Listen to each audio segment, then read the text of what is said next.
Amén. Cristo, el todo para nosotros. La sabiduría y el poder nos habitan. La sabiduría y el poder nos habitan. Muchas veces caminamos con el entendimiento, algo me falta, algo necesito, algo me es necesario poder tener. Y hoy Jesús está en esta mañana para decirnos, hey, no te hace falta nada, yo soy el todo. Cristo es el todo para nosotros, porque la sabiduría y el poder nos habitan. Vamos a ir al libro de Primera de Corintios. El libro de Primera de Corintios, Primera y Segunda de Corintios, son dos cartas que yo quiero con usted en esta mañana ver un mensaje que Dios está entregando a la iglesia que está en una ciudad llamada Corinto.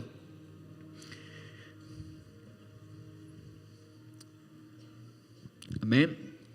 Estamos ahí, Primera y Segunda de Corintios. Vamos a ir a través de algunos versículos en estas dos cartas. En nuestras Biblias tenemos estas cartas que fueron escritas por el apóstol Pablo, conocidas como las cartas a la iglesia en Corinto o cartas a los corintios. Así se les llamaba a los que vivían en Corinto, se les llamaba los corintios. Así como a los cuencanos, a los que viven en Cuenca se les llama cuencanos, a los que vivían en la ciudad de Corinto se les denominaba los corintios. Por eso es que esos dos libros que usted tiene en el Nuevo Testamento de su Biblia se llaman Primera y Segunda de Corintios. Y yo quiero llevarle a usted en esta mañana a ver cómo Dios trata con una iglesia que está en esa ciudad, que está enfrentando una serie de dificultades, y cómo Dios, a través del poderoso mensaje de la obra terminada, nos va a enseñar cuál es el mensaje que puede cambiar cualquier realidad natural en cualquier familia, en cualquier iglesia, en cualquier situación. Vamos a ver que esta es una iglesia llena de problemas, es una ciudad llena de problemas, por ende la iglesia enfrenta muchos desafíos, y cómo hay un mensaje y solamente un mensaje es capaz de transformar cualquier realidad. Vamos a verlo esta mañana juntos, amada iglesia. Amén. Y quiero ver algunos datos importantes sobre esta ciudad, la ciudad de Corinto. ¿Qué era esta ciudad? Características de esta ciudad. Era una milenaria ciudad griega que había sido conquistada por los romanos en el año 196 a.C. Pero ellos la conquistan y la destruyen 50 años después. Luego, Julio César, el emperador romano, vuelve a reconstruir esta ciudad en el año 44 después de Cristo. Y entonces junto a esta ciudad se construyen dos puertos importantes llamados Cencrea y Licaonia. ¿Y qué es lo que pasa? Toda ciudad que tiene un puerto es una ciudad que se mueve, es una ciudad muy comercial. Esto llegó a hacer que Corinto se vuelva una ciudad de gran vida comercial y una ciudad sobre todo multicultural. ¿Por qué razón? Porque al ser un puerto, muchas culturas llegaban al puerto y se vuelve una ciudad cosmopolita. Corinto era capital de la provincia de Acaya y algunos calculan que tenía una población entre 100,000 a 700,000. Es decir, los cálculos van desde 100,000 habitantes hasta 700,000. Si hablamos de que tenía 700,000, estamos hablando que era del tamaño de Cuenca aproximadamente. Entonces era una ciudad grande, no era una ciudad pequeña. Amén. Algo importante, a pesar de que era una ciudad griega, y usted se va a dar cuenta que en todas las ciudades del mundo conocido en ese entonces, las comunidades judías eran significativas. Había en esta ciudad Corinto, que estaba en Grecia, había una comunidad grande de judíos y era numerosa y era influyente esta comunidad. Corinto era la sede también de unos juegos llamados los Juegos del Istmo, que eran una suerte de Juegos Deportivos Olímpicos para la región. Y entonces por eso es que ustedes ven que en esta misma carta el apóstol Pablo en el capítulo 9 les dice a los de Corintos, utilizando una ilustración: los que corren en el estadio corren por un premio. ¿Por qué está usando esa analogía Pablo? Porque los corintios estaban familiarizados con los juegos deportivos, y es por eso que el apóstol Pablo utiliza una ilustración que para ellos se les haga familiar. Otro dato importante acerca de la ciudad de Corinto es que Corinto tenía una serie de templos paganos. Quizás entre el más conocido estaba el templo a la diosa Afrodita, una diosa que era reconocida por su alto énfasis en lo sensual y en lo sexual. El templo de Afrodita tenía un culto muy particular, conocido como el culto de la fecundidad. Y este culto en ciertas épocas del año se celebraba bajo la idea de que la prostitución de sus sacerdotisas con los sacerdotes era una especie de bendición para la familia y para la fecundidad. Es por eso que en esta misma carta a los Corintios, Pablo utiliza en 1 Corintios 6, él les habla acerca de la prostitución, y aquel que se une con una ramera, dice, llega a ser un cuerpo con él. ¿Por qué razón? Porque la prostitución era visto hasta en el templo como algo normal. Entonces se dan cuenta el clima de esta ciudad de Corinto. Corinto, una ciudad multicultural, una ciudad que está siendo visitada por mucha gente, muchas culturas, al tener 2 puertos importantes. Entonces Corinto era una ciudad grande, pero al ir a una ciudad grande nos vamos a dar cuenta que hay muchos desafíos y problemas. La inmoralidad era parte de la vida de esta ciudad. Ahora, esto respecto a la ciudad. Ahora vamos a ver la iglesia. La iglesia de Corinto fue fundada durante el segundo viaje misionero de Pablo. Esto lo vemos en Hechos 18. En Hechos 18 usted puede leer la estadía del apóstol Pablo en una ciudad llamada Corinto, que es la ciudad de la cual estamos hablando. Y en esta ciudad el apóstol Pablo se queda por alrededor de 1 año y medio, y es allí donde él funda la iglesia de Corinto. ¿Cómo es que funda una iglesia? Usted dirá, bueno, ¿cómo es que un apóstol viene y funda una iglesia? Él predicó el evangelio, discípulos empezaron a seguir el mensaje de Jesús, y es entonces que se forma una comunidad de creyentes en la ciudad. Entonces, en el segundo viaje de misionero del apóstol Pablo, él pasa por Corinto, se queda un buen tiempo allí, alrededor de 1 año y medio, y funda esta iglesia. Ahora, estas cartas no fueron escritas sino hasta el tercer viaje misionero del apóstol Pablo, mientras Pablo se encontraba en una ciudad llamada Éfeso. En el tercer viaje misionero, ¿sí?, el recorrido que el apóstol Pablo está haciendo, él va a la ciudad de Éfeso y se queda por algún tiempo allí, y resulta que en ese tiempo que él permanece en Éfeso, comienza a tener un intercambio mediante cartas con la iglesia de Corinto, un intercambio epistolar. Epístola es lo mismo que una carta escrita. Entonces Pablo comienza a comunicarse con la iglesia de Corinto y llega a enterarse de que hay varios serios problemas en la iglesia que está en Corinto. Y es por eso que de ahí se escriben la primera y la segunda carta de Corinto, mientras Pablo se encuentra en la ciudad de Éfeso. Pablo está viviendo, y esto es importante, Pablo está viviendo un excelente ministerio en Éfeso. Pablo está en la ciudad de Éfeso, fue un tiempo de absoluta cosecha espiritual. Pero en medio de ese trabajo diligente, predicando la palabra, dice que Pablo estaba en Éfeso, en esta otra ciudad de Asia, y resulta que Pablo comienza a escuchar qué está pasando en la iglesia de Corinto. Ahora, al estar distante de Corinto, él está en Éfeso, y al yo tener un ministerio exitoso, porque Pablo dice que estaba día y noche en una escuela, en la escuela de Tirano, él estaba ahí enseñando a sus discípulos en Éfeso. Le llega lo que está pasando en Corinto. Es como que nosotros estamos aquí en Cuenca y resulta que nos llegan mensajes de algo que está pasando con una iglesia digamos en Puerto Viejo, una iglesia que ha sido fundada por nosotros. Entonces, ¿qué es lo que pasa? Estamos aquí nosotros contentos, tranquilos, el Señor está haciendo grandes cosas, pero nos llegan cosas, nos llegan a nuestros oídos de que hay cosas que están mal en una iglesia en otra ciudad. ¿Y qué es lo que hace el apóstol Pablo? Él se preocupa en su corazón, a pesar de que nos está yendo bien aquí, se preocupa por lo que está pasando en esta iglesia que él mismo fundó en un viaje anterior. Entonces, en ambas cartas, Pablo, el apóstol, tiene que atacar la vida licenciosa del pueblo, la vida desenfrenada del pueblo, pero sobre todo de la iglesia. Y yo quiero que usted se dé cuenta, le voy a mencionar rápidamente algunos de los problemas que están pasando en Corinto. La iglesia de Corinto estuvo destinada de alguna manera a pasar por problemas debido al impacto del cristianismo en un ambiente paganizado. ¿Se da cuenta de lo que es levantar una iglesia en un ambiente pagano, en un ambiente inmoral? Esa es la iglesia de Corinto. Corinto era una ciudad absolutamente pagana, con una vida muy libertina, muy licenciosa, y definitivamente los creyentes están luchando para salir de esa vida, y al mismo tiempo estaban en la iglesia, los que estaban en la iglesia tenían que luchar para evitar que la cultura griega de Corinto los impactara a ellos que estaban en la iglesia. Entonces había una lucha de titanes entre la cultura griega y la vida cristiana, que estaba llamando a los cristianos de Corinto a vivir de una manera diferente.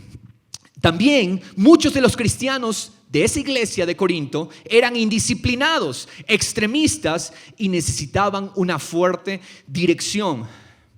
El apóstol Pablo en estas cartas tiene que atacar problemas en la iglesia de Corinto desde diferentes frentes y tiene que responder a muchas inquietudes, muchas preguntas, interrogantes, mucha ignorancia incluso. Por lo tanto, él está tratando de disciplinar a un pueblo bastante rebelde. Ninguna de las iglesias del apóstol, escúcheme, parece haberle dado tal grado de preocupación como la Corintia. La iglesia en Corinto, siendo que ellos estaban siendo un verdadero mal ejemplo para sus vecinos paganos. La situación era diferente, por ejemplo, con la iglesia de Tesalónica, quienes eran un verdadero ejemplo para toda la región. Pero aquí en Corinto nos encontramos con una iglesia indisciplinada, libertina, en la que todavía algunos de sus miembros estaban viviendo en terribles pecados. Y el apóstol Pablo aprovecha sus cartas para llamarles la atención. Ellos también, fíjese lo que sucede, ellos tampoco tomaron con respeto la autoridad apostólica, tanto porque ellos valoraban falsamente su propia importancia, es decir, habían llegado a un punto de ellos mismos creerse muy importantes y habían despreciado el apostolado de Pablo. Y también habían falsos apóstoles que estaban permeando la doctrina de esta iglesia. Y mire lo que pasa, en la primera carta, usted la puede leer y la puede estudiar con detalle, pero en la primera carta el apóstol Pablo ataca las problemáticas diferentes, pero la segunda carta de Corintios, Pablo le escribe para defender su apostolado. ¿Por qué? Porque hasta ese punto había llegado la iglesia de Corinto. Estaban dudando del apostolado, del llamado de Pablo. Esto es lo que estaba pasando con ellos. El apóstol Pablo tiene que dedicar toda su segunda carta a defender su apostolado, a defender su ministerio. En la primera carta ataca la vida, la espiritualidad y la doctrina de los corintios, y ellos reaccionaron reclamando que Pablo no tenía autoridad sobre ellos. Y en una segunda carta vemos que tuvo que defender su autoridad. Entonces, en pocas palabras, nos encontramos con una iglesia bastante difícil, bastante complicada, con serios problemas de toda índole que requerían ser tratados con sumo cuidado. Y esa es quizás una de las ideas particulares de esta carta a los Corintios, en donde el apóstol Pablo tiene que utilizar todas sus dotes pastorales y todo su amor para con la iglesia, con el fin de poder tratar a una iglesia que realmente se estaba rebelando y no estaba dando la gloria al Señor, rebelando. Estaban en rebelión.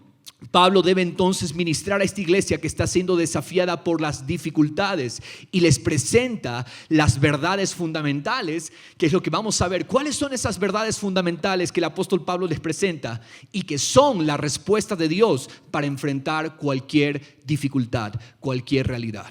Amén. Entonces vamos a ir a los 2 primeros capítulos de la primera carta de Corintios, donde el apóstol Pablo establece el fundamento del mensaje que puede tratar con estas problemáticas. 1 Corintios 1, y vamos a leer el versículo 4. Y el primer punto que yo quisiera que usted anote y tenga presente, dese cuenta, ya usted sabe el trasfondo de esta iglesia, todas las circunstancias que están sucediendo en la iglesia de Corinto, y qué es lo que el apóstol, primera cosa que les dice a esta iglesia en Corinto, primera verdad que también es una verdad latente para nosotros hoy, iglesia, sea cual sea nuestra realidad, sea cual sea nuestra dificultad, sea cual sea el desafío que estemos enfrentando. Yo quiero decirle, estas verdades aplican para nosotros hoy, sea en su familia, sea a nivel del negocio, la economía, en la salud. Estas verdades son fundamentales para nosotros tener la victoria de Cristo Jesús. Y primer principio es, en Cristo hemos sido enriquecidos. ¿Qué es lo que le dice el apóstol Pablo? En Cristo hemos sido enriquecidos. 1 Corintios 1:4 dice el apóstol: siempre doy gracias a mi Dios por vosotros, por la gracia de Dios que os fue dada en Cristo Jesús. Versículo 5, note lo que dice: porque en todo fuisteis enriquecidos en Él, en toda palabra y en todo conocimiento. Yo quiero que note la preposición en Él, el pronombre en Él. Nosotros hemos sido enriquecidos. ¿En quién? En Cristo Jesús. Toda nuestra bendición, Toda la seguridad de que Dios nos provee es real, está para nosotros hoy. ¿Por qué? Porque fuimos puestos en Cristo y el Señor nos dice: ustedes han sido enriquecidos en Cristo Jesús. ¿Cuál es el énfasis? En Él, en toda palabra y en todo conocimiento. Verso 6, así como el testimonio acerca de Cristo fue confirmado en vosotros, de manera que nada os falta en ningún don. El Señor Jesús está diciéndole a la iglesia en Corinto y está diciéndonos también a nosotros, cristianos en Cuenca, nos está diciendo: nada les falta en ningún don, puesto que ustedes han sido puestos en Cristo Jesús, esperando ansiosamente la revelación de nuestro Señor Jesucristo. En otras palabras, el énfasis que Él está haciendo: a ustedes no les hace falta nada, ustedes son ricos, ustedes han sido enriquecidos, nada les falta en ningún don. Es tiempo de cambiar la mentalidad. Somos pobres, somos un país pobre, una sociedad subdesarrollada, considerados subdesarrollados por los países desarrollados. Déjeme decirle, ese es el mundo. La iglesia de Cristo ha sido enriquecida en Cristo Jesús, de manera que nada nos falta en ningún don, porque Él nos ha dado todas las cosas por el hecho de estar en Jesús.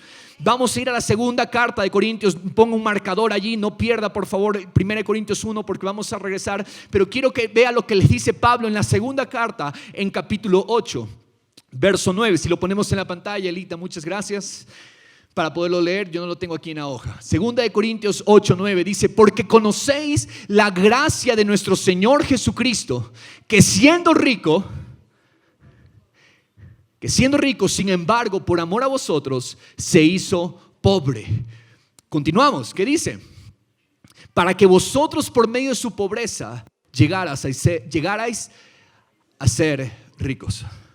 ¿Qué es lo que nos está diciendo la palabra del Señor? Él se hizo pobre para que nosotros seamos enriquecidos en toda dádiva, en todo don. Tenemos todas las cosas en Cristo. ¿Por qué? Él, siendo rico, se despojó de su riqueza y tomó nuestro lugar. Cumplió toda justicia, se hizo nuestro sustituto, y ahora su riqueza, lo que cantamos, el glorioso intercambio, su riqueza me pertenece por la fe. Esa es la realidad para nosotros, amada iglesia. Tenemos que dejar de orar vacíos, tenemos que dejar de orar como que si nos faltan las cosas. No, gracias Señor, porque en Cristo hemos sido enriquecidos. Gracias Señor, porque en Cristo nos ha sido dado todos. Él se hizo pobre para que yo sea enriquecido. Amén. Regresemos a 1 Corintios 1 entonces. El segundo punto que quiero rescatar de lo que Pablo les habla a la iglesia de Corinto, que está enfrentando por problemas, es falsa sabiduría versus la palabra de la cruz. Hay una falsa sabiduría que se ha apropiado de los corintios.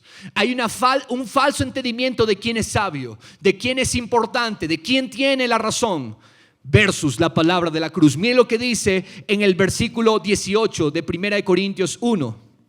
Porque la palabra de la cruz es necedad para los que se pierden. Ahora, ¿qué está rescatando el apóstol Pablo? ¿Qué es lo que está enfatizando firmemente? La palabra de la cruz. ¿Cuál es la palabra de la cruz? Que fuimos puestos en Cristo y que en Cristo se nos ha sido dada todas las cosas. En Cristo tenemos vida, en Cristo fuimos justificados, fuimos declarados justos.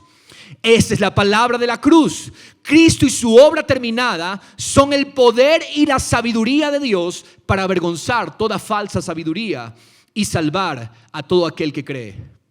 La palabra de la cruz es necedad para muchos, para los que se pierden. Pero para nosotros los salvos, ¿qué es? Es poder de Dios. Es lo que está diciendo. La palabra de la cruz para muchos no hace sentido. Para muchos no hace clic. ¿Cómo un hombre vino y murió en una cruz? ¿Cómo eso me salva? La palabra de la cruz es necedad para los que se pierden. Pero para nosotros, los que creemos, los salvos, la palabra de la cruz es el poder de Dios. Hermano, hermana, Dios nos guarde de subestimar la palabra de la cruz. La palabra de la cruz es el fundamento. La palabra de la cruz es la salvación. La palabra de la cruz es la que tiene que estar presente en nuestras conversaciones, en nuestras predicaciones cada semana. La palabra de la cruz es la única que puede realmente cambiar la realidad del ser humano. Puede transformar nuestras familias, puede transformar nuestros hogares. Toda situación, por muy adversa que sea, la palabra de la cruz. La palabra de la cruz. Muchos la consideran necedad. Sí, a los que se pierden. Pero para nosotros los salvos, la palabra de la cruz es el poder de Dios. Porque está escrito, verso 19, destruiré la sabiduría de los sabios y el entendimiento de los inteligentes desecharé. ¿Qué es lo que hace Dios con aquel que se cree sabio en su propia razón, en su propio entendimiento? La falsa sabiduría que impera en nuestro sistema hoy en día, una sabiduría que descarta a Dios, una sabiduría que no considera a Dios. Dios dice, esa sabiduría yo la voy a destruir. Destruiré la sabiduría de los sabios y el entendimiento de los inteligentes. ¿Tú piensas que yo lo recibo? Lo desecho, dice el Señor. Ahora, ¿está mal la ciencia? Siempre y cuando la ciencia reconozca a Dios, la ciencia está correcta.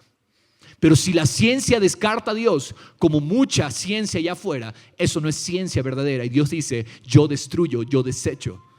Para su información, los grandes científicos de muchos tiempo atrás, siglos atrás, los científicos sobre todo que vinieron desde de la Edad Media, Galileo Galilei, Isaac Newton, todos esos científicos reconocían a Dios. Dios era el centro de sus vidas, era el eje que dirigía sus estudios, sus investigaciones, su sabiduría. Esa es una ciencia correcta. Pero una ciencia que descarta a Dios y que desecha a Dios, entonces es una ciencia que Dios desecha y una ciencia que Dios destruye. Verso 20, miren lo que dice Dios. Verso 20, ¿dónde está el sabio? ¿Dónde está el sabio? Muéstrenme al sabio, dice el apóstol Pablo. ¿Dónde está el escriba? ¿Dónde está el polemista de este siglo? ¿No ha hecho Dios que la sabiduría de este mundo sea necedad? Porque ya que en la sabiduría de Dios el mundo no conoció a Dios por medio de su propia sabiduría, agradó a Dios mediante la necedad de la predicación salvar a los que creen. Dice la palabra del Señor en el libro de Romanos capítulo 1 que Dios se ha revelado naturalmente al hombre. Es decir, si una persona con una conciencia honesta se pone a hacer un análisis de las cosas que existen y que nos rodean, va a concluir: Dios es real, Dios existe. Porque Dios ha puesto un testimonio natural. Las cosas naturales, los cielos, las galaxias, las cosas creadas en nuestro planeta, todo da un testimonio de que Dios existe. Es un testimonio natural. Aún así, muchos lo niegan y muchos lo rechazan. Entonces, ¿qué es lo que pasa? ¿Qué es lo que dice la palabra? Esta es una sabiduría falsa, una sabiduría que desecha a Dios. Dice entonces, agradó a Dios mediante la necedad de la predicación salvarnos a los que creemos. Verso 22, porque en verdad los judíos piden señales y los griegos buscan sabiduría. ¿Qué pasaba con los judíos que no estaban siendo sinceros? Ellos buscaban señales. Ellos buscaban: muéstrame qué señal me das de que tu sabiduría es real. Muéstrame qué señal de que ese mensaje loco de una cruz puede cambiar mi vida, cambiar mi realidad. Y los griegos, ¿qué pasaba? Los griegos pedían sabiduría. Los griegos buscaban sabiduría, pero una sabiduría terrenal. Verso 23, dice el apóstol: nosotros, los judíos piden señales, los griegos buscan sabiduría, nosotros predicamos a Cristo crucificado. Ahora, yo quiero que usted se dé cuenta. ¿Recuerda todo lo que yo le expliqué de los problemas que está enfrentando esta iglesia?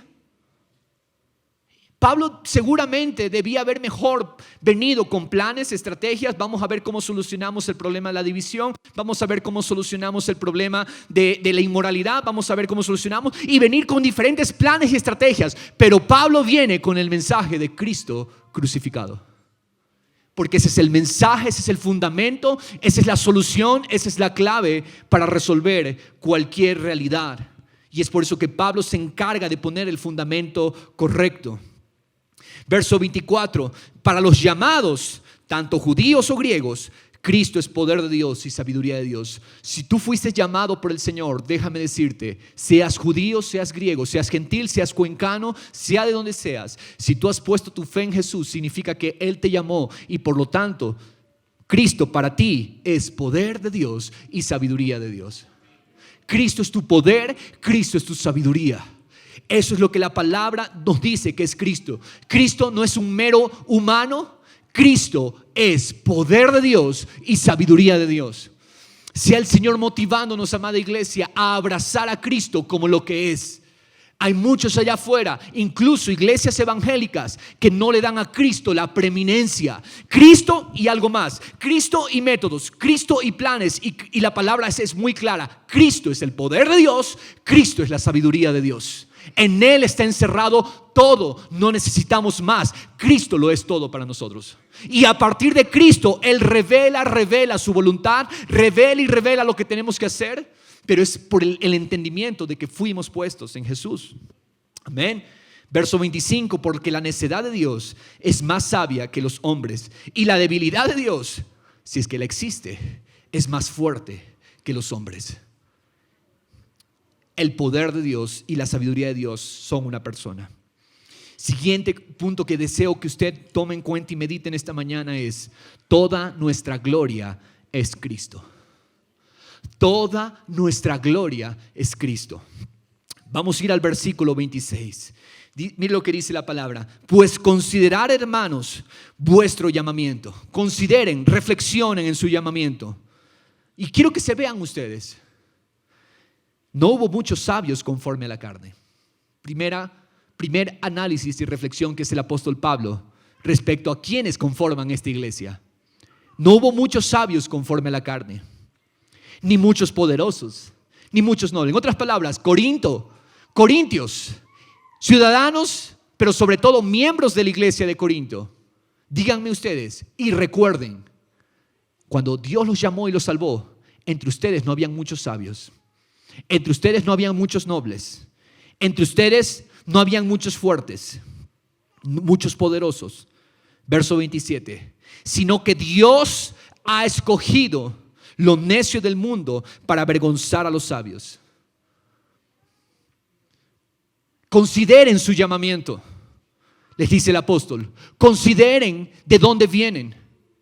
Dios escogió a ustedes necios.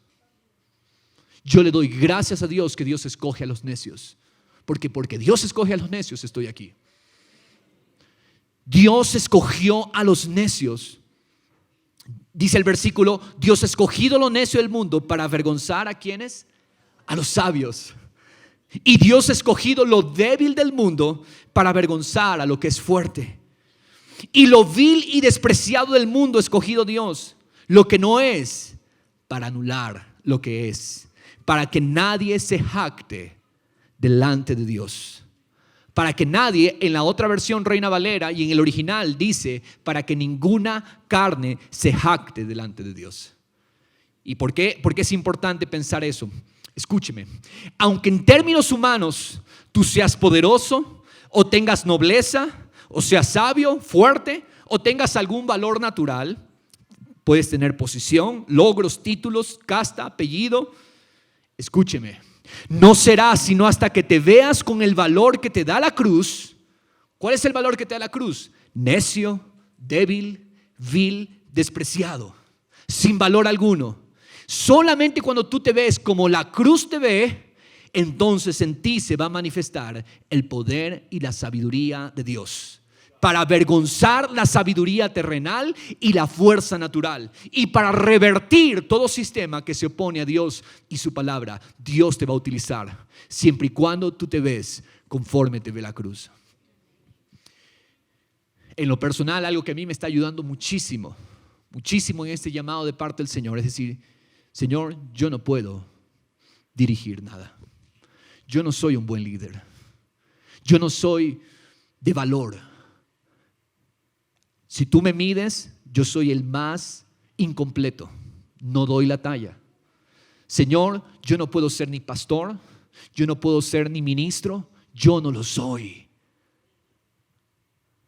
Y en la medida en que yo me veo así, me gozo y me alegro. Gracias, Señor. Porque es en esa medida que tú vas a mostrar tu poder. Porque tú sí eres el buen pastor, tú sí eres un buen líder, tú sí eres un ministro de la palabra. Tú sí eres, Señor. Y yo me pongo de acuerdo con lo que tú dices en tu palabra. Que escogiste lo necio, lo débil, lo vil, lo despreciado, lo que no tenía valor, para mostrar tu poder y tu gracia. Y para deshacer lo que es. ¿Sabe qué, iglesia? Pueblo del Señor, Dios nos va a usar en la medida en que nos alineamos con este pensamiento, Dios nos va a utilizar poderosamente para influir esta ciudad. En el nombre de Jesús. ¿Por qué razón? ¿Merecemos la gracia de Dios? No la merecemos. Porque somos lo débil, lo vil, lo menospreciado. Pero, Señor, en mi debilidad tú te haces fuerte. Y ya no soy yo, eres tú en mí. Eres tú a través de mí, eres tú a través de nosotros. En el nombre de Jesús. Amén. Esa es la realidad. Ahora yo quiero hacerle una pregunta. ¿Cuáles son las circunstancias que nos oprimen? ¿Se trata de dificultades con el cónyuge, con tus hijos, problemas de salud, problemas de enfermedad? Déjeme decirle, toda maldición e impedimento que es contrario a Dios y su palabra perderá poder y será anulado.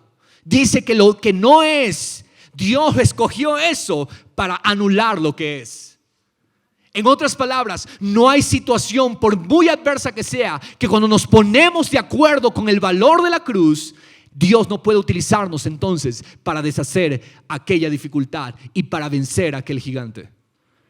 ¿Me entiende? Porque lo que no es, Dios escogió para deshacer, para anular lo que es. En la medida en que nosotros nos vemos como la cruz nos ve, el poder de Dios se manifiesta haciendo lo que nosotros humana y naturalmente jamás podríamos lograr. Amén. Si usted tiene problemas con su economía, no alcanza lo que gana, póngase de acuerdo con la cruz y diga: Señor, yo no soy un buen proveedor. Señor, yo no puedo proveer para mi casa. Y me pongo de acuerdo contigo y me gozo para que ahora seas tú el buen proveedor haciéndolo a través de mí. Amén. Pongámonos de acuerdo con lo que la cruz dice, y es lo que Pablo les está recordando a esta iglesia con muchos problemas. Pónganse de acuerdo con la cruz. Ustedes eran lo necio, ustedes eran lo vil, lo despreciado, y eso Dios escoge para hacer su voluntad. Amén. Entonces, ¿cuál es nuestra respuesta? Nos gozaremos y nos alegraremos en el hecho de que como débiles Él nos escogió. No te pongas triste porque eres débil. No te pongas triste porque eres incapaz. No te pongas angustiado porque no lo puedes hacer. Alégrate, gózate en el Señor. Nos gozaremos y nos alegraremos en el hecho de que como débiles Él nos escogió para mostrar su fuerza a través de nosotros. Que como necios Él nos escogió para mostrar su sabiduría. Y que siendo despreciados Él nos escogió para vencer todo aquello que sea contrario a Dios. Amén. El verso 29 yo le dije que la traducción literal dice: para que ninguna carne se jacte delante de Dios. ¿Por qué razón? ¿Sabe por qué? Porque la carne nunca da gloria a Dios. La carne no glorifica a Dios. Pero mira lo que yo puedo hacer naturalmente. Pero mira lo que mi carne puede hacer. Dios dice: tu carne no me glorifica. Para que ninguna carne se jacte delante de Dios. Nada de la carne glorifica a Dios. Amén. Siguiente verdad, anótela por favor. Crucial, importante. Cristo, el todo para nosotros. Cristo, el todo para nosotros. Vamos al versículo 30. Mire lo que dice el apóstol Pablo.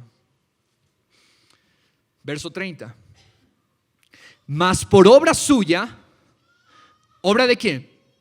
Obra de Cristo, por obra de Dios, estáis vosotros en Cristo Jesús. Esa es una obra que Él la hizo, iglesia amada. Usted está hoy en Cristo Jesús por obra de Él. Mas por obra suya estáis vosotros en Cristo Jesús, el cual se hizo para nosotros. ¿Qué se hizo para nosotros? Sabiduría de Dios y justificación y santificación y redención. Gocémonos, alegrémonos, porque si bien es cierto nosotros no valíamos nada, Él se hizo todo.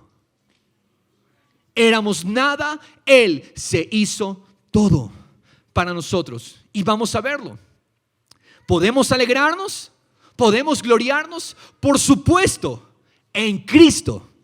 Amén. ¿Debemos gloriarnos? Por supuesto que sí, en la persona de Jesús. ¿Por qué? Porque Él se hizo todo lo que nosotros necesitábamos. Todo lo que tú y yo necesitábamos. Nosotros no pudimos serlo. En Diego propiamente no había nada útil que Dios pueda decir. Por ejemplo, a ver, esta sabiduría de Diego me sirve para que tome decisiones. Este esfuerzo de Diego me sirve para yo poder aceptarlo como mi hijo. Este deseo que tiene Diego me sirve para poder ayudarlo a vencer el pecado. No había nada en mí. ¿Qué necesitábamos? ¿Qué necesitábamos tanto usted como yo? Primera cosa, sabiduría. ¿Qué plan, escúcheme por favor, se me iba a ocurrir a mí para volver a estar en paz con Dios? ¿Qué estrategia sagaz me permitiría poder decirle a Dios, acéptame Señor como un hijo tuyo? ¿Qué plan de pagos me iba a servir para yo poder cancelar mi deuda eterna y cumplir todas mis responsabilidades con la justicia de Dios? Definitivamente, ningún plan e idea mía iba a funcionar. Se requería un plan divino, magistralmente orquestado, para proveer salvación a los hombres. Y ese plan Dios lo puso en Cristo. En Cristo se unieron perfectamente las dos naturalezas. En Cristo se unió perfectamente la naturaleza divina y la naturaleza humana. Dios encarnándose, tomando forma de hombre para cumplir toda justicia. Precioso y maravilloso plan. Ese plan jamás a carne alguna se le hubiera ocurrido. Ese es un plan de la sabiduría de Dios. Cristo entonces se hizo para nosotros sabiduría de Dios. Y de esta realidad fluye sabiduría para toda nuestra vida. Cristo se hizo para nosotros sabiduría de Dios. Si te alegras, si te gozas de que eres sabio, hazlo en Jesús, porque de Él fluye la sabiduría de Dios. ¿Qué necesitábamos? Justificación. Él se hizo justificación. Le hago la pregunta: ¿cómo puedo yo vivir de una manera tal que Dios me acepte, me mire y me reciba todos los días? ¿Con qué buenos argumentos puedo venir ante Dios para recibir la ayuda y la oportuna misericordia para cada una de mis necesidades? ¿Cómo puedo tener con Dios una relación de confianza tan cercana como la de un hijo con su padre? En mí mismo no existe la capacidad alguna para poder tener esa posición perfecta ante Dios, donde yo pueda recibir todo su bien, todo su favor, toda su gracia y su amor. Sin embargo, Cristo, mediante el derramamiento de su sangre, tan costosa esa sangre, tan preciosa, hizo posible que se nos diera la potestad de ser llamados hijos. Esto me permite gozar de una posición de aceptación ante el Padre y puedo venir cada día confiadamente a su trono ante cada necesidad mía y recibir de Él la impartición de poder en cada circunstancia, porque el Padre me ha declarado justo. Él me declaró justo. Diego se equivoca, Diego falla, pero el Padre me dice una y otra vez: ven, hijo mío, por la sangre de Jesús eres justo y siempre y continuamente tendrás acceso a mi presencia. Nunca dejes de venir, porque yo no te veo a ti, veo a Jesucristo el justo en ti. Amén. Ese es Cristo, nuestra justificación.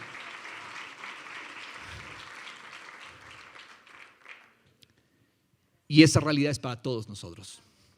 Cristo también se hizo santificación.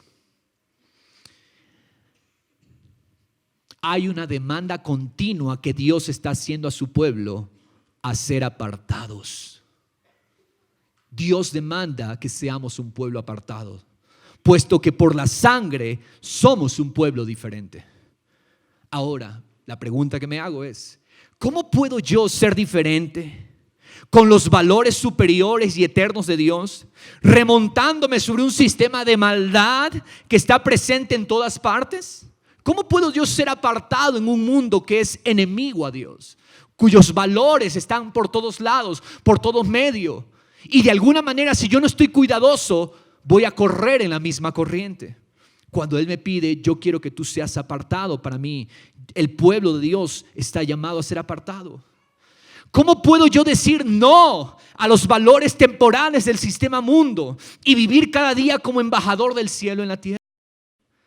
Déjeme decirle, si yo lo intento hacer, voy a fracasar. Porque los deseos de los ojos, los deseos de la carne y la vanagloria de la vida consumen a todos los que caminan en este sistema. ¿Cómo puedo yo tener un entendimiento preparado para la acción según la voluntad de Dios? ¿Cómo puedo yo ser sobrio? ¿Cómo puedo tener dominio propio en un sistema que es opuesto a Cristo?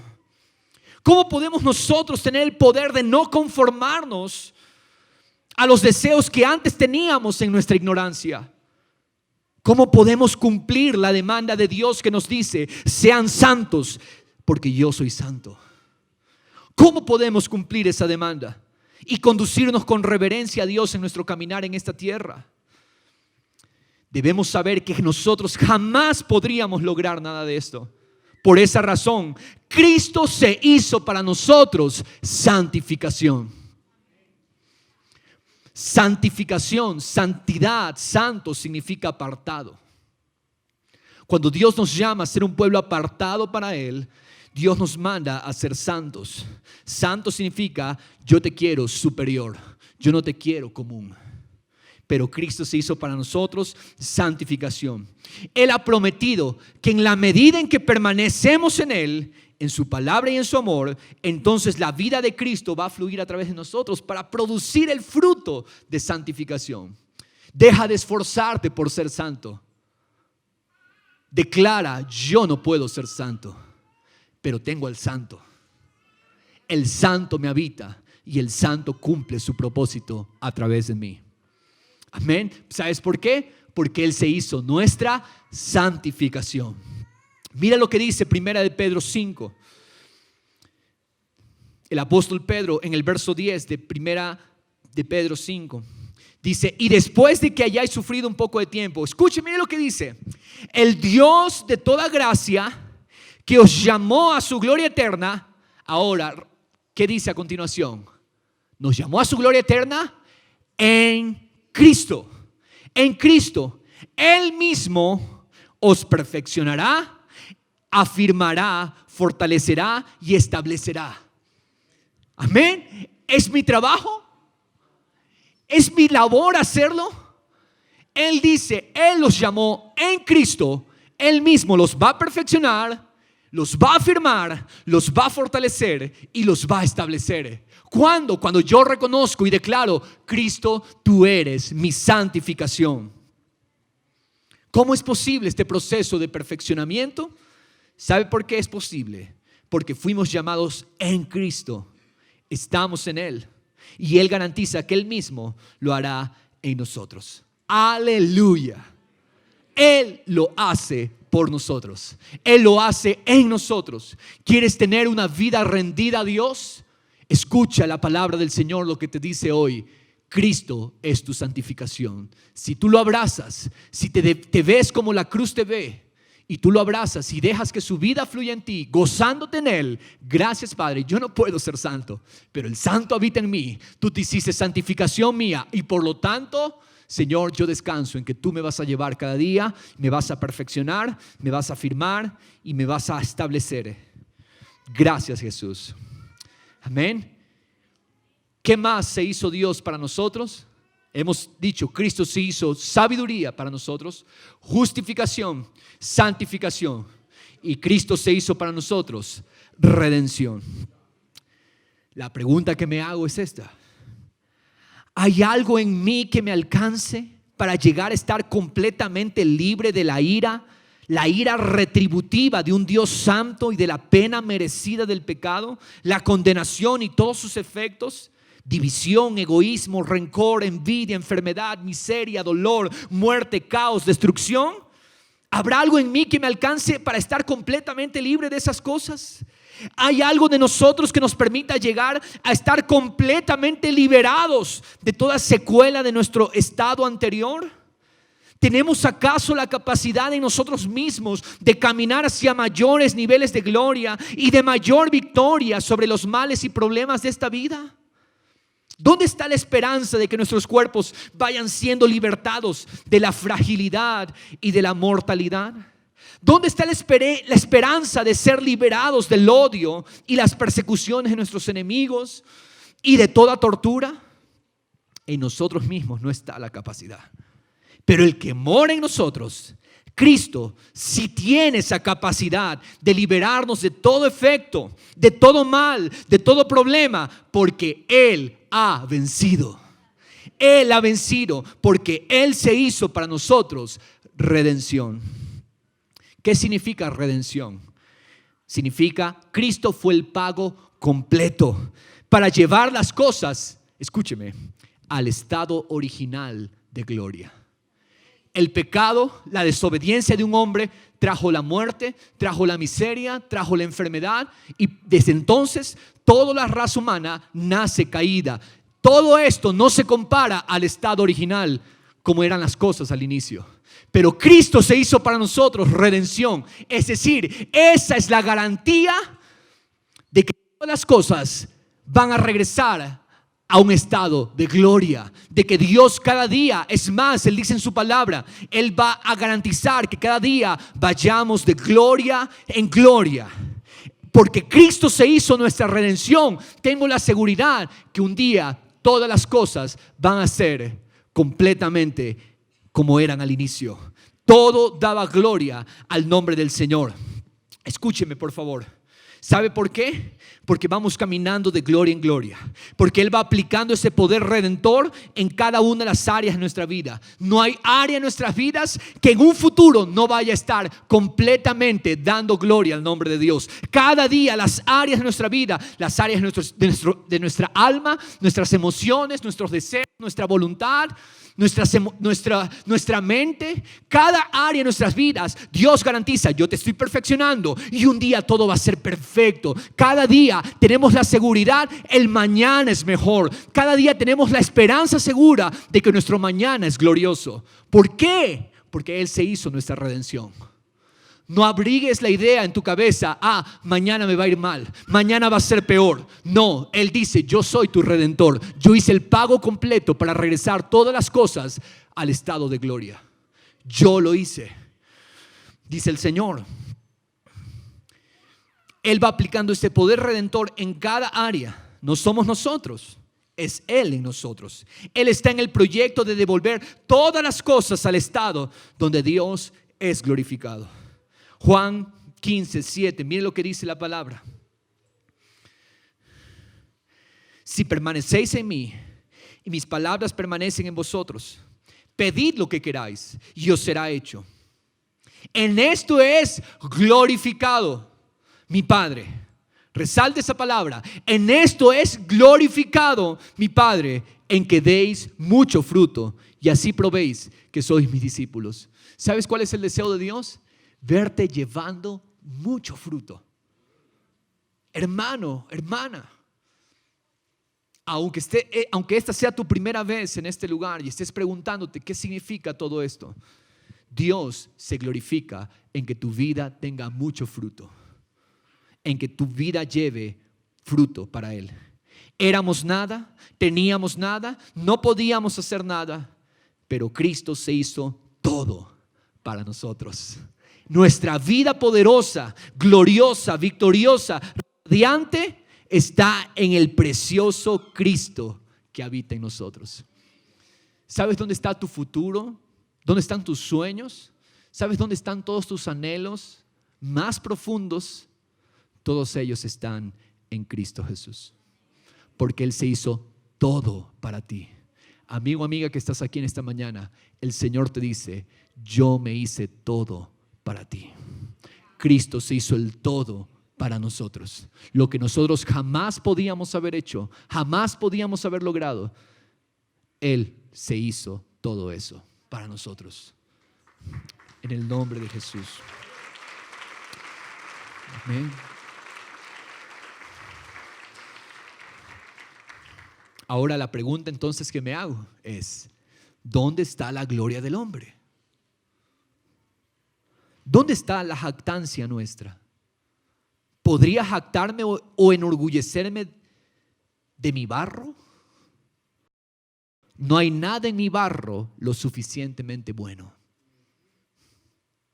Escúcheme, me puedo jactar de este barro. Cuando digo barro, me estoy refiriendo a mi carne. ¿Ok? Yo le hago la pregunta. Cristo se hizo lo que yo no podía. Cristo se hizo sabiduría para mí. Cristo se hizo justificación. Cristo se hizo santificación. Cristo se hizo redención. Dígame, ¿puedo jactarme de mi barro? ¿Puedo jactarme en mi carne? ¿Dónde queda mi gloria? La gloria del hombre. ¿Podría jactarme o enorgullecerme de mi barro si no hay nada en mi barro que sea bueno? Por eso el apóstol Pedro en 1 de Pedro 1:24 dice, porque toda carne es como la hierba y toda su gloria como la flor de la hierba. Sécase la hierba, cáese la flor. En otras palabras, la gloria de la carne es como la flor del campo. Hoy está, vaya mañana y no la va a encontrar. La gloria de lo que tú humanamente puedes hacer es vano, es vacío, es temporal. Es temporal. Por eso en 1 Corintios 1:31, Pablo termina este capítulo diciendo, para que tal como está escrito, el que se gloríe en el Señor. Amén.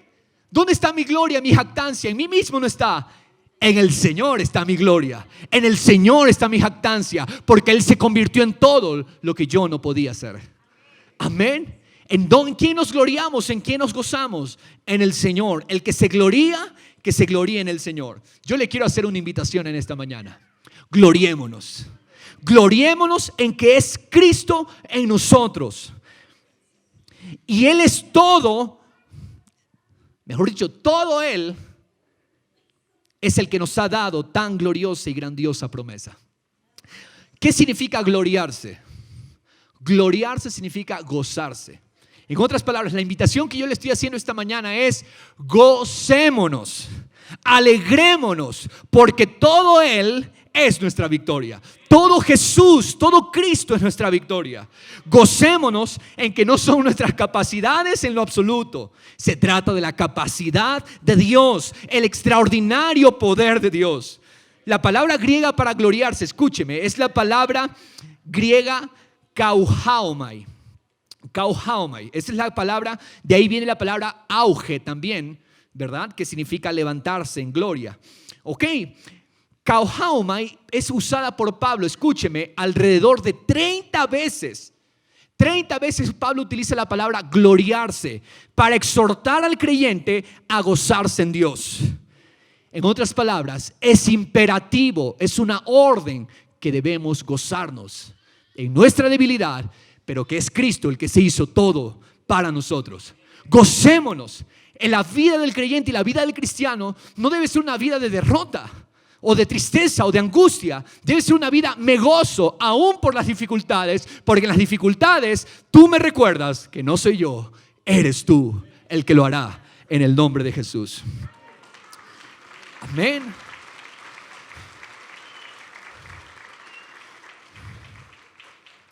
Vamos a saltarnos al libro de Segunda de Corintios. Es la segunda carta que Pablo escribió a Corinto. Bueno, le aclaro algo, ¿no? Es la segunda carta que nosotros tenemos en nuestras Biblias. En realidad, los teólogos y los estudiosos dicen que Pablo envió 4 cartas a la iglesia de Corinto. Antes de la primera, ya había enviado una. Luego envió la que nosotros conocemos como primera. Luego hay una intermedia que se le llama la carta de las lágrimas, porque en la última carta, que es la segunda de Corintios que nosotros tenemos en nuestra Biblia, Pablo dice en la carta donde he llorado.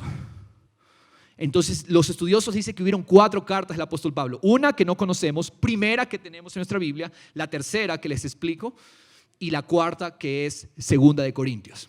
¿Ok? Ahora usted dirá, ¿y por qué no están en nuestra Biblia? Dios soberanamente lo quiso así. ¿Sí? En el canon bíblico, ¿sí?, se incluyeron estas 2 cartas, la primera y la segunda de Corintios. Y no nos cuestionamos ni nos preguntamos por qué. ¿Ok? Pero escúcheme. Vamos a ir a 2 Corintios 4, verso 1. Mire lo que dice el mismo apóstol Pablo. El gran apóstol Pablo da testimonio a los corintios de cómo es que el poder de Dios se manifiesta en su vida. ¿Ok? Pablo dice, yo les he hablado que Cristo es poder de Dios y sabiduría de Dios. Ahora les voy a hablar cómo eso se explica en mi vida. Verso 1. Por tanto, puesto que tenemos este ministerio, según hemos recibido misericordia. Vaya notando algunas cositas como estas. Dice, hemos recibido misericordia. No desfallecemos, sino que hemos renunciado lo oculto y vergonzoso, no andando con astucia ni adulterando la palabra de Dios, sino que mediante la manifestación de la verdad nos recomendamos a la conciencia de todo hombre en la presencia de Dios. Verso 3. Y si todavía nuestro evangelio está velado, para los que se pierden está velado, en los cuales el Dios de este mundo ha cegado el entendimiento de los incrédulos, para que no vean, escuchen, miren lo que dice, para que ellos no vean, ¿qué cosa? El resplandor del evangelio de la gloria de Cristo, que es la imagen de Dios. El evangelio, en otras palabras, nos está diciendo Pablo, es la gloria de Cristo, que Cristo sea visto para dar a conocer a Dios. Verso 5, miren lo que dice Pablo, porque no nos predicamos a nosotros mismos. Pablo no se ha visto, en otras palabras, para dar a conocer a Dios. Porque dice, porque no nos predicamos a nosotros mismos. Pablo no está predicando de sí mismo, porque en su barro, Pablo sabía que no había nada para glorificarse a sí mismo. Sino que ¿qué cosa? ¿A quién predicamos? Dice Pablo, a Cristo Jesús como Señor. Y a nosotros nos predicamos como siervos vuestros por amor de Jesús. Verso 6, pues Dios que dijo que de las tinieblas resplandeciera la luz, es el que ha resplandecido en nuestros corazones. ¿Sabe lo que está diciendo el apóstol? Si es que hoy día yo reflejo una luz, es porque Cristo iluminó. Él es el sol y yo soy un mero vaso que refleja la luz de Él. Para iluminación del conocimiento de la gloria de Dios en la faz de Cristo. En otras palabras, para que Cristo sea visto, para que Cristo sea conocido. Verso 7. Pero tenemos ese tesoro en vasos de barro, para que la extraordinaria grandeza del poder sea de Dios y no de nosotros. Yo quiero resumirle qué es lo que Pablo nos acaba de decir. En primer lugar, Pablo nos dijo, recibimos misericordia. Y por eso tengo este ministerio. Pablo reconoce, porque recibimos misericordia, tenemos este ministerio. Segunda cosa que reconoce el apóstol Pablo. En otras palabras, la primera es, todo es por misericordia. Segunda cosa que rescata es, un evangelio tenemos. Uno, solamente un evangelio tenemos. ¿Cuál es ese evangelio? La gloria de Cristo, que es imagen de Dios. Tercero, que dice Pablo, no predicamos de nosotros mismos, sino que predicamos a Jesús, el Mesías, como el Señor. Pablo también nos dice, nosotros somos siervos de ustedes. Soy siervo de ustedes, dice Pablo, por el amor de Jesús en mí. Pablo está aclarándolo, no es ni siquiera yo, es el amor de Jesús el que me hace convertirme en un siervo de ustedes.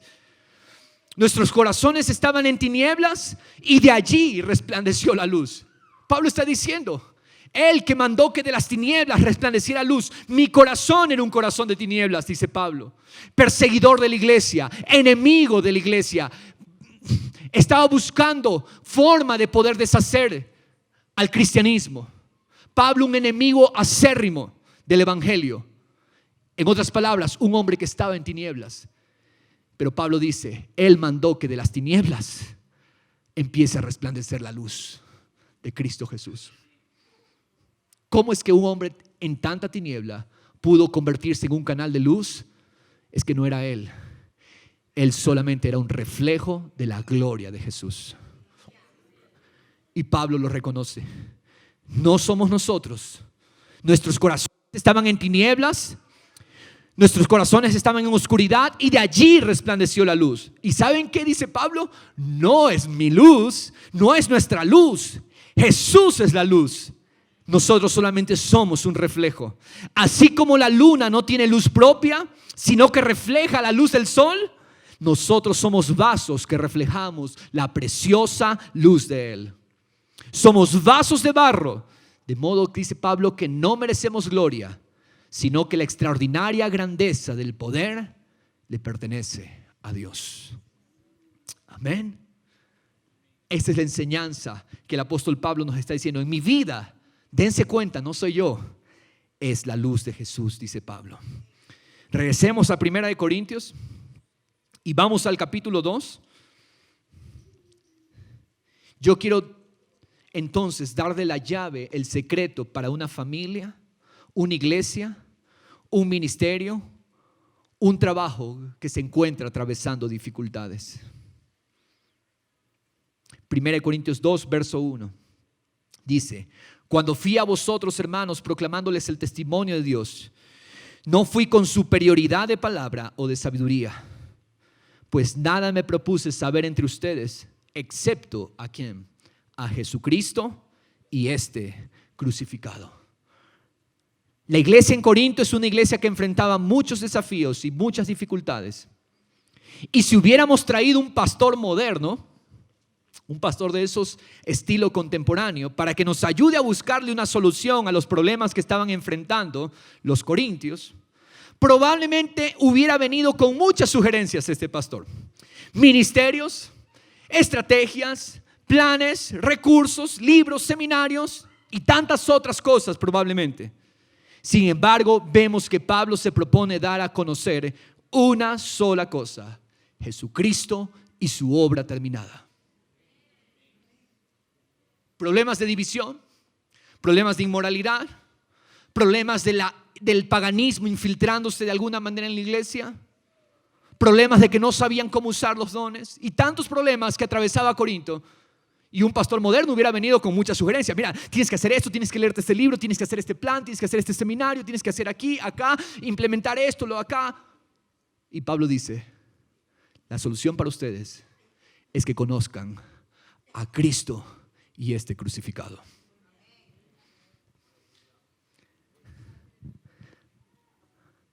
La sabiduría de la cruz. Amén. Es en el apropiarnos de la obra de Cristo donde descansa y radica el éxito de todas las cosas en nuestra vida, nuestras familias, ministerios. ¿Qué clase de mensaje es este que el Evangelio trae entonces? ¿Qué clase de solución trae la obra terminada de Jesús, que es capaz de cambiar y transformar la vida de un hombre y hacerlo poderoso para Dios? ¿Cuál es esa sabiduría que es superior? Mire la sabiduría que es superior. Versículo 3. Y estuve entre vosotros con debilidad, con temor y mucho temblor.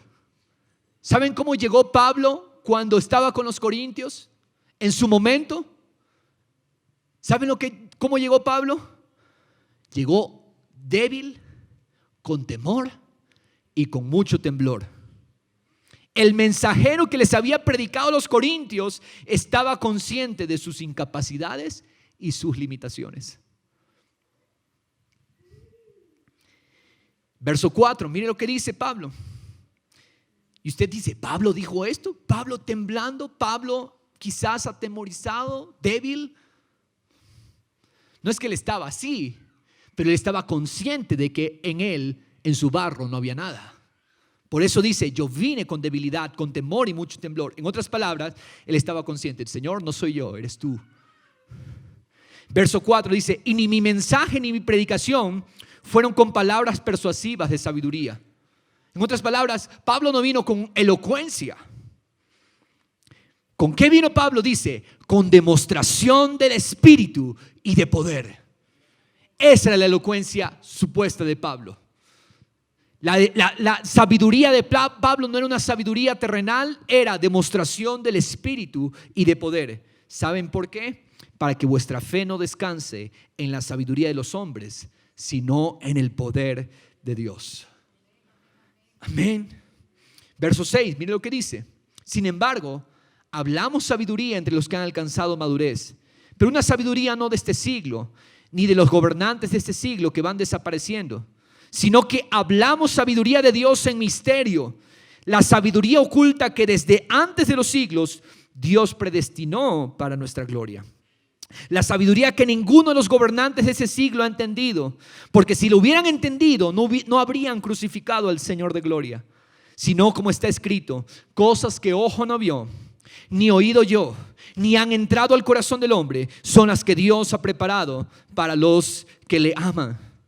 Pablo está diciendo: Ese es el mensaje que traje.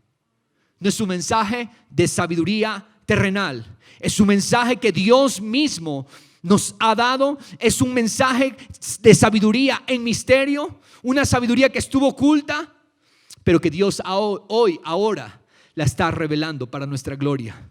Una sabiduría que ni los gobernantes conocen. Porque si los gobernantes la hubieran conocido, si Pilato lo hubiera conocido, si Herodes la hubiera conocido, no hubieran crucificado al Señor de gloria. Cosas que ojo no vio, ni oído yo, ni han entrado al corazón del hombre. Ahora esto es tremendo.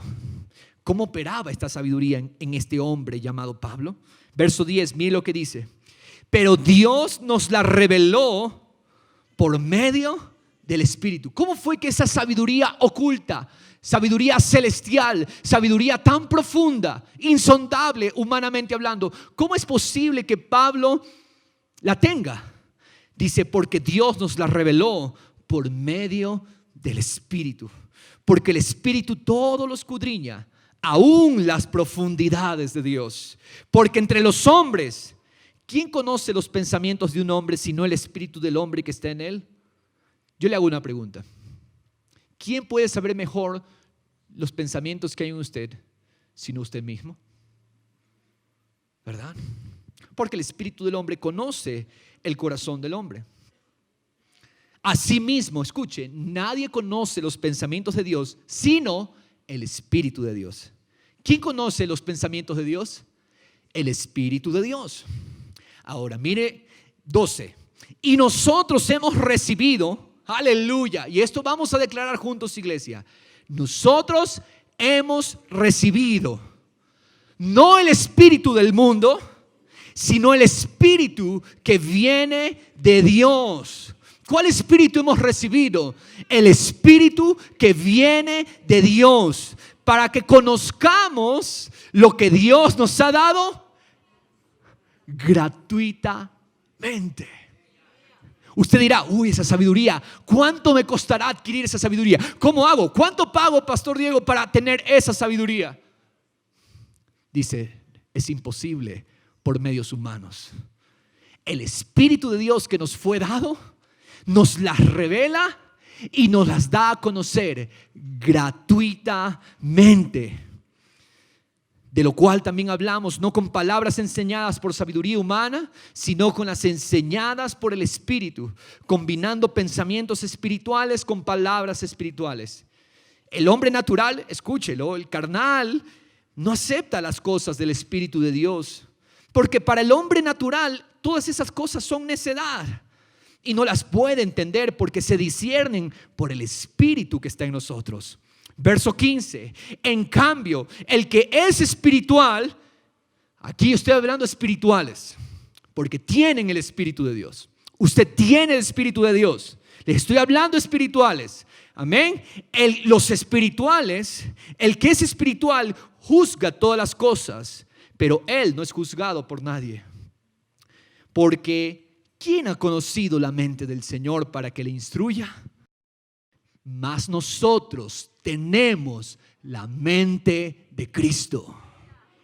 Nosotros tenemos al Espíritu de Cristo en nosotros. Por eso somos un pueblo especial. Porque tenemos la mente de Cristo para entender la sabiduría de lo alto. Esa sabiduría incomparable con sabiduría terrenal. Esa sabiduría que es Cristo en nosotros. Pablo está reconociendo entonces que él es el portador de esta preciosa revelación que es tan capaz de cambiarlo todo. Iglesia amada, amigos y amigas, trato de ser claro en mis palabras y que usted pueda asimilar y entender el mensaje. Esta preciosa revelación que he venido a hablarle esta mañana, déjeme decirle, es tan capaz de cambiarlo todo. Pero todo esto es posible porque el Espíritu Santo que habita en tu espíritu te lo revela a ti. El versículo 12 dice, hemos recibido el Espíritu que viene de Dios para que conozcamos lo que Dios nos ha dado gratuitamente. el mismo espíritu que operó poderosamente en este hombre, Pablo, que fue tan débil y que en su momento fue enemigo a muerte de la iglesia, es el mismo espíritu que tenemos morando internamente. Escúcheme, el mismo espíritu que operó en Pablo murió, pero el Espíritu Santo sigue vigente hoy y sigue trabajando y sigue haciendo su obra de convencer de pecado, justicia y juicio. Pero ese espíritu a Dios le plació colocarlo en nosotros. No importa el tiempo que tengas asistiendo a la iglesia, si tú has puesto tu fe en Jesús, yo quiero decirte, ese mismo espíritu te habita, ese mismo espíritu está contigo y ese espíritu está para llevarte a vencer. En el nombre de Jesús. Porque Cristo, la sabiduría de Dios, nos mora internamente. Entonces decimos confiadamente, tenemos la mente de Cristo. A partir de esa sabiduría, entonces el apóstol Pablo, en los siguientes capítulos de esta carta, va a abordar a través de su escrito las problemáticas de una iglesia que está siendo desafiada por las presiones internas y por la presión externa de vivir en una sociedad inmoral. ¿Qué sabiduría va a utilizar Pablo? Cristo crucificado, iluminando desde adentro de nuestros corazones. Para nuestro entendimiento, este mensaje es la obra terminada de Jesús.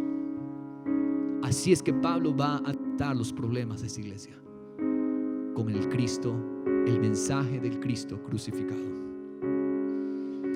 Nuestra vida está en morar y permanecer en Cristo. ¿Qué tal si nos gozamos hoy en nuestra necedad, limitación e incapacidad para dejar que Cristo lo sea todo para nosotros? Amén. ¿Qué tal si nos gozamos en nuestras debilidades? ¿Qué tal si se deja de entristecer por lo que no puede hacer usted? ¿Y qué tal si se empieza a gozar y darle gracias, Señor, porque yo no lo puedo hacer? Pero tú eres la sabiduría y tú me habitas. Él es nuestra sabiduría. Él es nuestra perfecta posición de justicia. Él es nuestra seguridad de que Él nos va a santificar. Y Él es nuestra redención. En otras palabras, Él es nuestra garantía de que Él nos llevará cada día al estado de gloria por su vida y presencia fluyendo en nosotros. Gracias, Señor Jesús. Gracias, Padre, porque lo necio, lo vil, lo despreciado escogiste, lo que no era, Señor, para mostrar tu poder y tu sabiduría. Sabiduría no de hombres, sabiduría de lo alto, Señor. Agradecemos, Señor Jesús. Hoy como iglesia nos ponemos de acuerdo contigo, Padre, siendo lo vil, siendo lo necio, siendo lo despreciado, nos llamaste a tus caminos, Padre, para mostrar tu poder a través de nosotros. Pongámonos de pie, iglesia, y llegamos a esta oración juntos.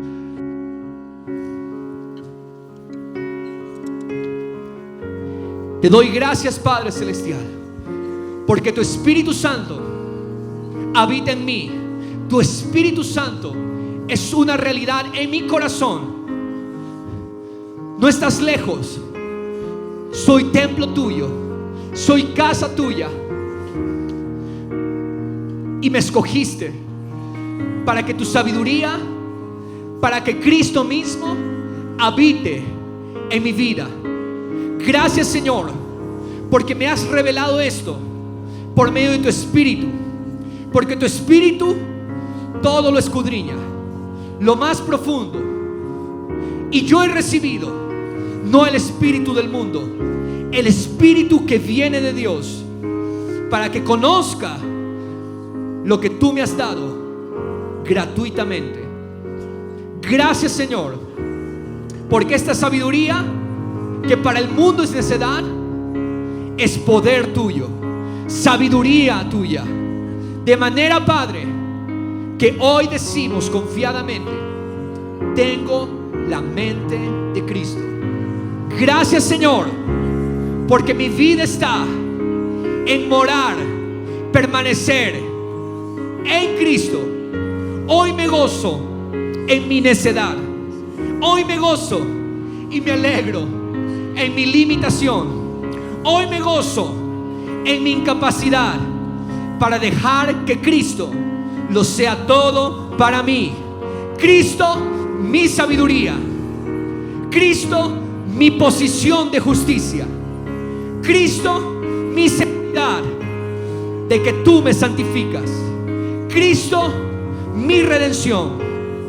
Mi garantía de que tú me llevas cada día de gloria en gloria por tu vida y tu presencia fluyendo en mí. Gracias, Señor. Yo era nada, tú te hiciste todo para mí. Gracias, Jesús. No necesito más. En ti estoy completo. Tú eres todo para mí.